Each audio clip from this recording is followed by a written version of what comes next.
जय जगन्नाथ। ओडिशा डायरीज आ गोटे बहुत ही बढ़िया बहुत ही शिक्षणीय जीवनर किछि दिग को सठिक भाग में नहीं जावाई एवं लाइफ रो सबू आपण जहाँ भी किसी पाई जहाँ भी पाइबे आग को चाणक्यंकर जो नीति अच्छी से अनुसार बहुत किसी चेंजेस आसी थाए और चाणक्यंकर नीति जी जीवन में फॉलो करी तो लाइफ रे सब किसी पाई। तो आज आम चाणक्य नीति आउ चाणक्य बाणी हिसाब से किसी जिनस कहवा जोटा बहुत ही गुरुत्वपूर्ण आज समाज पाई। अत्याधुनिक जीवन शैली रे प्रेम जिते शीघ्र होउछि संपर्क रे फाट मध्य सेतिकी शीघ्र होउछि। वैवाहिक जीवन पाई कंटा साजुछि परक्रिया प्रीति। पुरुष माने विवाह पर भिन्न भिन्न कारण अन्य महिला प्रति आकर्षित होउछन्ति। चाणक्य तांको पुस्तक रे पुरुष एवं महिला को संपर्क विषय रे अनेक किछि लिखिछन्ति। जेपरिकि विवाह पर पुरुष माने अन्य महिला प्रति काहेकि आकृष्ट होती सेमानक सहित शारीरिक संपर्क रखा चिंता करती किंतु केबे भाबिचंती यह पछरे कौन रही कारण। तो चाणक्य नीति अनुसार अत्याधुनिक जीवन शैली रे प्रेम जिते शीघ्र होउछि संपर्क रे फाट मध्य सेतिकी शीघ्र होउछि। समस्ते जानती जे पुरुष एवं महिला परस्पर प्रति आकर्षित होती हेबा मध्य स्वाभाविक किंतु यह भूल सेतेबेले जेतेबेले जने विवाहित पुरुष महिला प्रति आकर्षित होती। जदि जने विवाहित पुरुष अन्य कौन जने महिला प्रति आकर्षित होती एवं समाजर नीति नियम बाहर जाई एक मिथ्या संपर्क स्थापन करती जदि यह घटे विवाहित जीवन मध्य नष्ट होबार संभावना थाए। विवाह पर अन्यत्र संपर्क रखिबा आम समाज में भूल भूल विवेचना करा जाए। आहु चाणक्य कथा अनुसार चाणक्य नीति अनुसार यह एमितिका भूल यह आपणकर केवल चरित्र नुह आपणकर धन जीवन यौवन सब नष्ट कर दे पारे। खूब कम बयस रे पुओ जे विवाह करिबार दृश्य अनेक देखा जाइछि। जो बयस निजर क्यारियर प्रति ध्यान देवा दरकार से ही बयस विवाह करने भूल। चाणक्य अनुसार कम बयस निज क्यारियर उपर ही ध्यान जाए जो से समय स्वामी स्त्री संपर्क गढ़ी हुए नहीं से जब बाहर गले से टाइम भितर जो रिलेशनशिप से गढ़ी हुए नहीं पर जेबे जीवन में सबकि ठीक हो जाए से व्यक्ति निज इच्छा अनुसार करे एभली स्थिति व्यक्ति अन्यत्र महिला सह संपर्क रखे।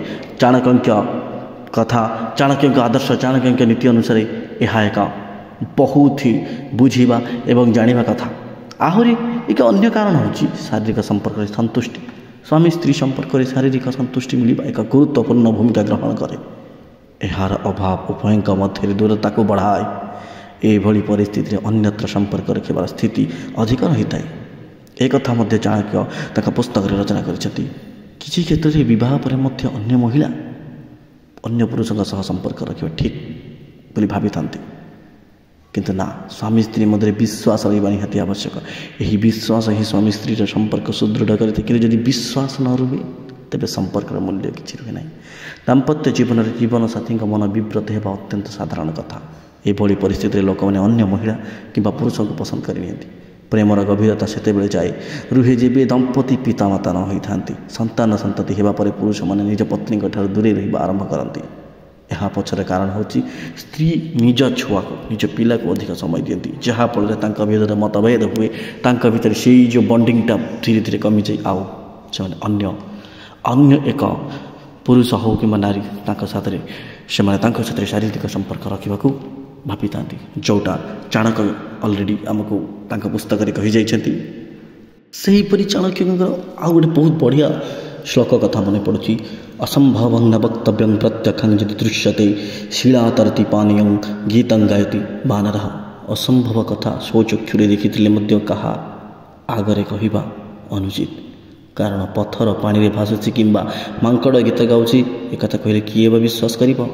अन्य यौपार्कितं द्रव्यं दश वर्षाणि तिष्ठति प्रान्ते चैकादशि वर्षे सम्मानं च विनश्यति। अन्याय उपाय अर्जित द्रव्य 10 वर्ष पाई रहे किंतु पर 11 वर्ष मूल सहित समस्त द्रव्य नष्ट हो जाए। चाणक्य एमती एक आदर्श आमको शिखी दीजिए जो आदर्श को आम मानि चलिए आम लाइफ आम बहुत किसी करमती आउे बहुत बढ़िया कथा चाणक्य कहते जो कथा को प्रायतः बहुत जन भी डिस्कसन कर।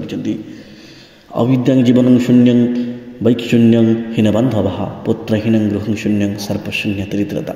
विद्याहीन लोकर जीवन ବନ୍ଧୁ ବାନ୍ଧବହୀନ ଲୋକର ସମସ୍ତ ଦିଗ ଓ ପୁତ୍ର ନଥିବା ଲୋକର ଗୃହ ଶୂନ୍ୟ ବୋଲି ଗୃହୀତ ହୁଏ।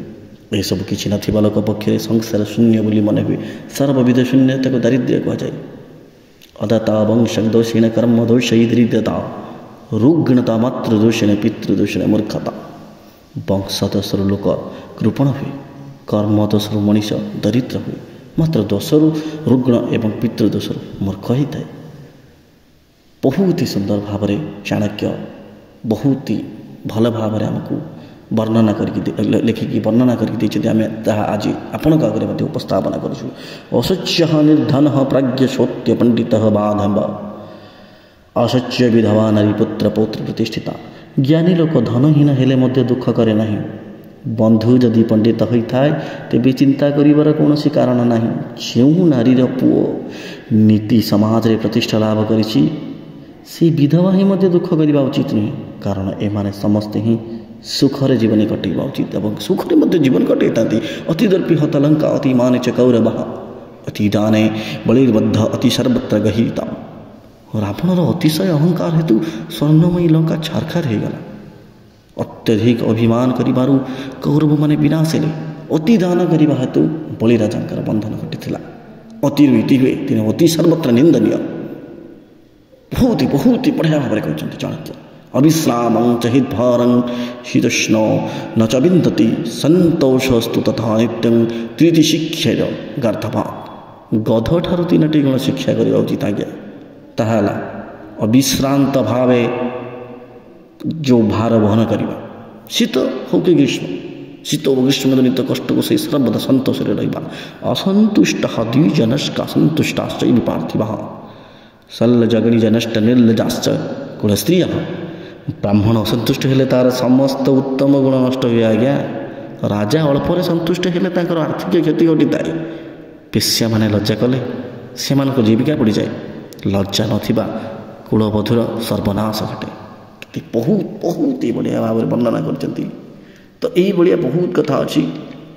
ଆମମାନେ ତ ଆମ ଚ୍ୟାନେଲ୍ ମାଧ୍ୟମରେ ଆପଣମାନଙ୍କୁ ନିଶ୍ଚିତ ଭାବରେ ଜଣାଇବୁ।